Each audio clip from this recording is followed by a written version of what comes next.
حضور صلی اللہ علیہ وسلم حضرت عائشہ رضی اللہ تعالی عنہا کو لقمے بنا کر کھلایا کرتے تھے، اظہار عشق کیا کرتے تھے، ان کو شروع میں آٹا گوندھ کر دیا کرتے تھے۔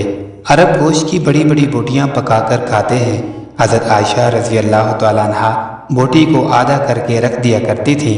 آپ صلی اللہ علیہ وسلم اسی بوٹی کو آدھا کر کے وہیں سے نوش فرماتے تھے جہاں سے حضرت عائشہ رضی اللہ تعالی عنہا نے تناول فرمایا ہوتا تھا، اور حضرت عائشہ رضی اللہ تعالی عنہا کو دکھایا کرتے، اور اسی طرح حضرت عائشہ رضی اللہ تعالی عنہا پانی پی کر تھوڑا بچا کر رکھ دیا کرتی تھی۔ حضور صلی اللہ علیہ وسلم وہی گلاس اٹھاتے اور وہیں سے پانی پیتے جہاں سے حضرت عائشہ رضی اللہ تعالی عنہا کے ہونٹ لگے ہوتے تھے، تو یہاں تک دلداری کیا کرتے تھے۔ آپ صلی اللہ علیہ وسلم کے پاس ایک عورت آئی اور کہا، یا رسول اللہ صلی اللہ علیہ وسلم، میری شادی ہونے لگی ہے، میرے اوپر میرے خاوند کا کیا حق ہے؟ میرے نبی پاک صلی اللہ علیہ وسلم نے فرمایا، تیرے خاوند کے جسم پر پھوڑے نکل آئیں، پھوڑے میں پیپ جمع ہو جائے، اور تو زبان سے چاٹ چاٹ کے اس کے زخموں سے دھوئے، تو بھی تو نے اپنے خاوند کے حق کو ادا نہیں کیا۔ جہاد کا سفر ہے اور چلنے لگے، اعلان ہوا کوچ کرو، سب نے سواریاں کس لی، سامان کس لیا۔ جو ہی چلنے کا حکم ہوا تو حضرت عائشہ رضی اللہ تعالی عنہا نے اپنا ہار گم ہونے کی خبر دی، تو حضور صلی اللہ علیہ وسلم نے قافلے کو کوچ کرنے سے روک لیا اور ہار ڈھونڈنے لگے، یہاں تک کہ رات ہو گئی، عشاء کی نماز پڑھ لی گئی اور پانی ختم ہو گیا اور صبح کے وضو کے لیے نہ بچا۔ حضور صلی اللہ علیہ وسلم نے حضرت عائشہ رضی اللہ تعالی عنہا کو کچھ بھی نہ کہا، اور صحابہ نے حضرت ابو بکر رضی اللہ تعالی عنہ سے کہا کہ آپ کی بیٹی کی وجہ سے یہاں پھنس گئے اور پانی بھی ختم ہو گیا۔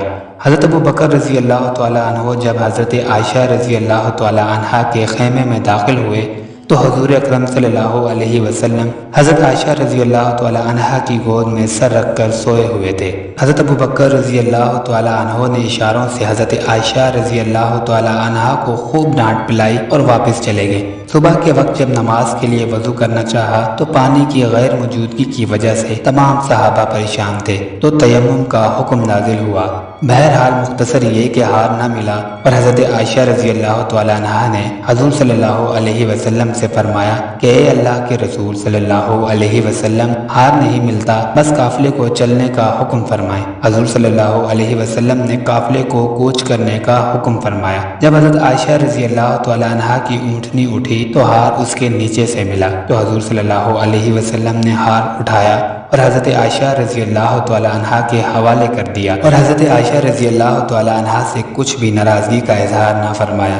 اسی طرح حضور صلی اللہ علیہ وسلم ایک جہاد کے سفر سے واپس آ رہے ہیں، اماں عائشہ ساتھ ہیں۔ آپ نے صحابہ سے کہا کہ آگے چلے جاؤ، وہ سارے آگے چلے گئے۔ جب سارے نظروں سے غائب ہو گئے تو آپ صلی اللہ علیہ وسلم نے فرمایا، عائشہ دوڑ لگاؤ گی میرے ساتھ؟ فرمایا، جی ہاں لگاؤں گی۔ تو حضرت عائشہ رضی اللہ تعالی عنہا فرماتی ہیں کہ میں آگے نکل گئی، اللہ کے نبی صلی اللہ علیہ وسلم پیچھے رہ گئے، چاہے آپ جان بوجھ کر ہی دل جوئی کے لیے آہستہ ہوئے ہوں۔ کچھ سال گزر گئے، پھر جہاد کے سفر سے واپسی ہو رہی ہے تو آپ صلی اللہ علیہ وسلم نے صحابہ سے یہی کہا کہ آگے چلے جاؤ، پھر وہ غائب ہو گئے تو پھر آپ صلی اللہ علیہ وسلم نے فرمایا، عائشہ دوڑ لگاؤ گی؟ عائشہ رضی اللہ تعالیٰ عنہ نے کہا، جی اللہ کے نبی۔ تو دوڑ لگائی تو اس دفعہ اللہ کے نبی صلی اللہ علیہ وسلم جیت گئے۔ تو پھر حضرت صلی اللہ علیہ وسلم نے فرمایا، عائشہ تیرا میرا حساب برابر۔